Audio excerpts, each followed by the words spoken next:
todos, hoje a gente vai falar sobre a cultura do brócolis em uma propriedade em Palmeira, Paraná. Veja a matéria a seguir.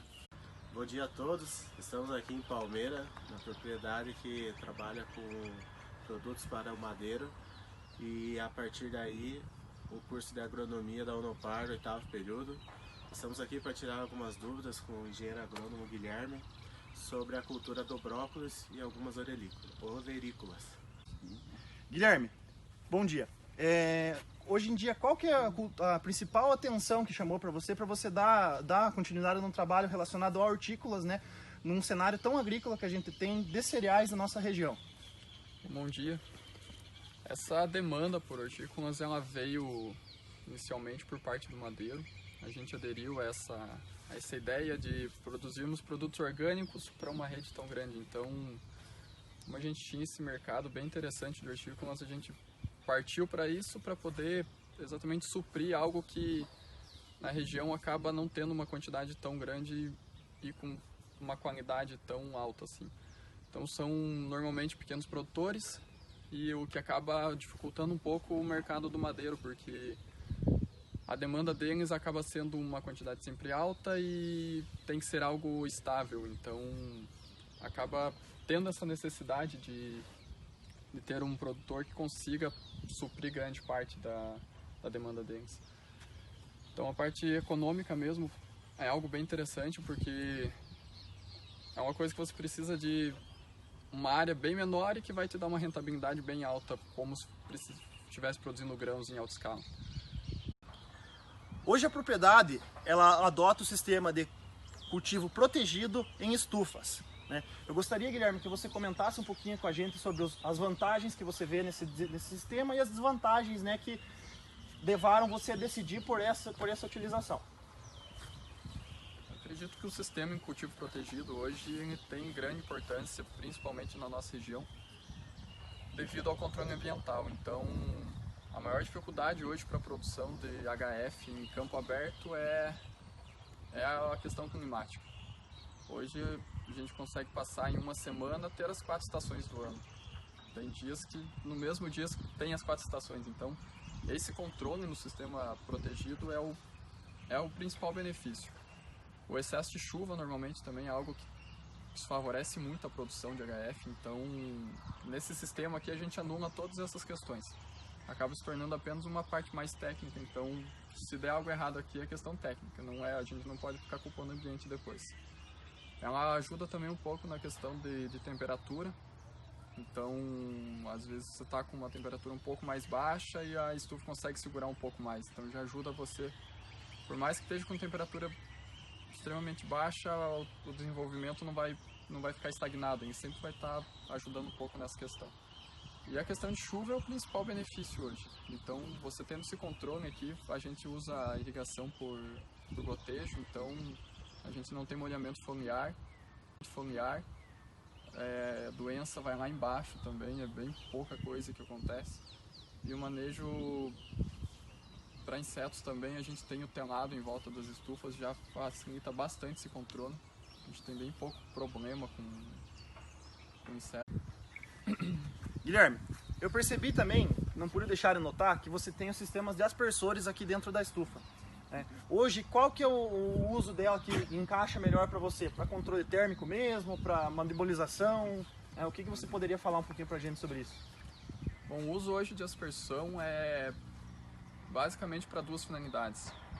Uma é quando a gente, já para o manejo do solo mesmo, para quando a gente vai montar os canteiros, se tiver muito seco o solo, o que ocorre se a gente deixar por um tempo aí descoberto e sem uso a terra, acaba secando demais e daí acaba prejudicando se você for manejar o solo muito seco. Então a gente usa para aumentar um pouco a umidade do solo. E talvez o principal uso é para quando você está com temperatura mais elevada, a gente utiliza um pouco da aspersão mais para dar uma baixada na temperatura mesmo, para as mudas mais novas. Porque como ela vem, a gente compra a muda de fora, quando você realiza o transplante acaba ocorrendo um período de estresse bem forte para a muda, então é importante que ela esteja no melhor ambiente. E aí a gente usa, eu acho, a temperatura mesmo. Show de bola.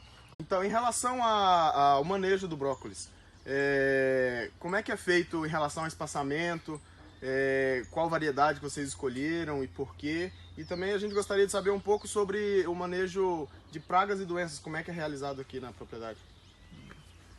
Hoje o nosso espaçamento a gente tem otimizado 40 por 50. Nós estamos realizando alguns testes em alguns lotes um pouco menores para um adensamento já para otimizar a área. O foco da produção aqui é fazer o melhor em menor área, então a gente quer otimizar tudo ao máximo aqui. Em relação às cultivares, o principal hoje é o BRO 68, que é já uma cultivar consolidada no mercado e a gente já trabalhou com ela, então a gente sabe que pode confiar. E tem alguns outros testes também, então o foco hoje da propriedade a gente tem as cultivares consolidadas e em todo plantio a gente faz algum teste. A gente tem que estar sempre atrás do melhor, então a gente faz algumas áreas menores com cultivares que estão ganhando espaço no mercado, que estão chegando no mercado para poder talvez substituir algumas que já vinham sendo utilizadas. Então a gente busca sempre o melhor aí. Em relação à praga e doença, o brócolis vem sendo bem tranquilo de manejar. Hoje, talvez em questão de inseto, que a gente teve maior dificuldade aí foi a traça das crucíferas. Mas a gente entrou com um produto biológico, nosso controle é sempre ou em questão nutricional, porque você conseguindo manter um equilíbrio bom das plantas, elas estando em uma ótima condição, ela mesmo já serve como controle. Então ela fica muito mais, ela fica mais resistente. Até certo ponto resistente, mas uma estratégia até para identificação e controle de pragas hoje é armadilhas com cola entomológica. Então a gente tem algumas menorzinhas espalhadas pelas estufas que servem como identificação, porque normalmente a gente não encontra tudo que está aparecendo só caminhando e observando dentro da estufa. Então a gente tem algumas armadilhas de identificação espalhadas pelas estufas. E tem essas maiores também que a gente usa como controle mesmo. Então a gente faz algumas faixas de amarela com cola entomológica pelas estufas, é correspondente hoje em torno a 5% da área. Então a gente fez algumas espaçadas aí por dentro para controle mesmo. Beleza. Guilherme, a questão de adubação. Como é feita a questão de adubação no teu manejo aqui na propriedade? Bom, hoje em relação ao brócolis, ele entra muito forte aí na questão da rotação de culturas mesmo. Então antes do brócolis a gente normalmente faz em torno de 2 a 3 ciclos de alface. Então a adubação vem forte aí no alface, que é o nosso carro-chefe de produção. E o brócolis ele se baseia basicamente no que fica de residual mesmo do alface. Então ele vem para dar aí como extrator mesmo e para a gente tornar e voltando lá para o final do ciclo a gente poder entrar com o alface novamente adubando e dando a melhor condição para o alface. Hoje o residual do alface tranquilamente dá para a cultura do brócolis. Guilherme, com quantos dias se inicia a colheita e quais são os principais cuidados a serem tomados? Bom, a colheita normalmente se inicia em torno de 60 dias após o transplante das mudas. O cuidado principal hoje é fugir de temperatura alta. Então a gente faz a colheita nas horas mais amenas do dia. A gente chega aí e começa normalmente umas 6h30 da manhã, a gente inicia a colheita exatamente para fugir dessa temperatura mais alta. Após a colheita ela já é transferida para a câmara fria. Então a gente já começa nosso ciclo de frio aí para poder manter ela armazenada com boa qualidade. Aqui temos um exemplo de plantas que foram plantadas ao mesmo tempo, mas podemos ver nitidamente a diferença entre elas. Guilherme, queria que você falasse qual delas está ideal para a colheita e a que não está, queria que você comentasse para nós o que aconteceu, o que houve com essa planta. Bom, o brócolis ele tem um desenvolvimento bem desuniforme, então a gente inicia a colheita dele e leva em torno de 7 a 10 dias para completar a colheita total do campo. O que a gente pode observar essa diferença, essa cabeça aqui ela já está bem passada do ponto, ela já começa a florescer, então acaba perdendo a qualidade dela de mercado, tanto visualmente quanto a questão de sabor mesmo, ela acaba modificando um pouco. O tamanho ideal hoje para mercado ou para bandeja é esse outro brócolis aqui. Então ele dá mais ou menos um palmo, um pouquinho maior que isso aqui, já ainda é bem aceito no mercado. Tem uma cabeça compacta, ela é bem fechada, não tem nada de florescimento, então o que a gente procura hoje para mercado é esse ponto aqui. Beleza. Vocês querem mostrar o corte? As folhas do brócolis devem ser cortadas mais ou menos nessa altura aqui, ó. Tomando esse cuidado para ela não ficar as folhas mais velhas, indo somente para as caixas junto com o brócolis as folhas mais novas, para não se ter mais um trabalho de estar tendo que tirar as folhas mais velhas. Sendo assim, ela vai para a câmara fria e já vai direto para o mercado, pronta, desse jeito aqui. As mudas são compradas quando já tem 30 dias após a sua semeadura. Completando mais o ciclo da colheita, esse ciclo vai fechar entre 100 a 110 dias. Lembrando que a colheita ela pode ser desuniforme. Uma planta pode desenvolver mais rápido do que a outra, precisando assim de mais de uma colheita em cada canteiro. Guilherme, quais são os principais tratos culturais aqui e como é o sistema de armazenamento e quais os cuidados que nós devemos ter? Bom, o brócolis chegando do campo, ele é feito nessa primeira antecâmara em torno de 12 graus, feito um toalete. Então, o que vem com excesso de folhas do campo, a gente faz a limpeza aqui nessa antecâmara, faz o encaixamento, coloca nas caixas o brócolis e manda o mais rápido possível para a câmara fria. Aqui dentro a gente mantém sempre uma temperatura em torno de 5 graus, para a gente manter uma cadeia de frio. Então a gente faz a colheita em horário ameno no campo, traz para a antecâmara, faz a limpeza e manda para 5 graus e mantém armazenado. O transbordo depois para o mercado, para o fornecedor, é feito também com caminhão resfriado a 5 graus para manter essa cadeia de frio. Dessa forma a gente consegue manter um tempo de prateleira maior, uma maior qualidade do produto.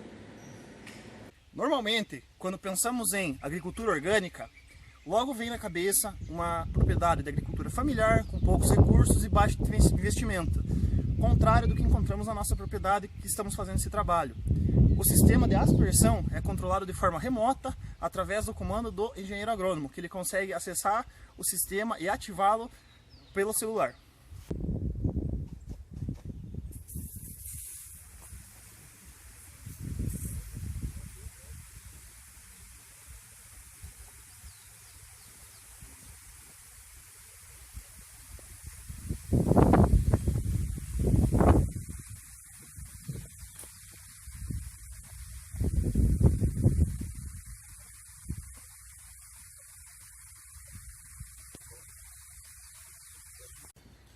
Guilherme, então a gente gostaria de agradecer você aí, cara, pela receptividade.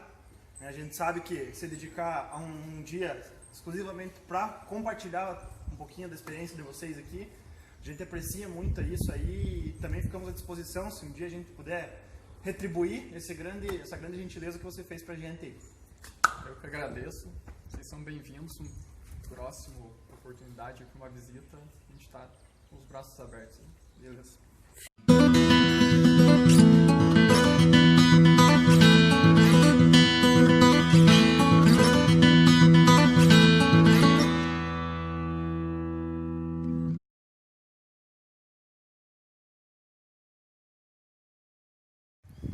Então, pessoal, esse foi o nosso trabalho relacionado à cultura do brócolis. A gente agradece a atenção de todos e não esquece, like no vídeo, se inscreve no canal, até a próxima!